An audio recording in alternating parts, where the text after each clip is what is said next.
సీతమ్మతో రాముడంత గంభీరమైన మాట మాట్లాడాడు అంటే ఎంత గొప్పవాళ్ళో అత్తామామలు కోడళ్ళ యొక్క అనుబంధం ఆలోచించండి. కోడల్ని అంత ప్రేమగా చూసుకోవాలి. కోడల్ని కూతుర్ని ఇద్దరినీ తీసుకుని మామగారి చీరలు కొనిపెట్టడానికి వెళ్ళాడు అనుకోండి, ఇద్దరూ కూడబలుక్కుని ఒకే రకం చీరలు కొనుక్కొని మామయ్యగారండి డబ్బు కట్టేయండి అన్నారు అనుకోండి, అది వాళ్ళ హక్కు అనాలి. అంటే కదా మురిపం.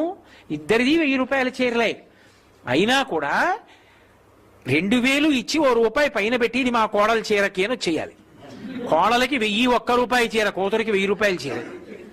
ఎందుచేతంటే తన శరీరం పడిపోయాక కూడా ఉద్ధరించేది కోడలు, తన వంశాన్ని నిలబెట్టింది కోడలు, తనని తాతని చేసింది కోడలు, తన జీవితంలో సమస్త సంతోషాలకి ఆలవాలం ఆ కోడలు.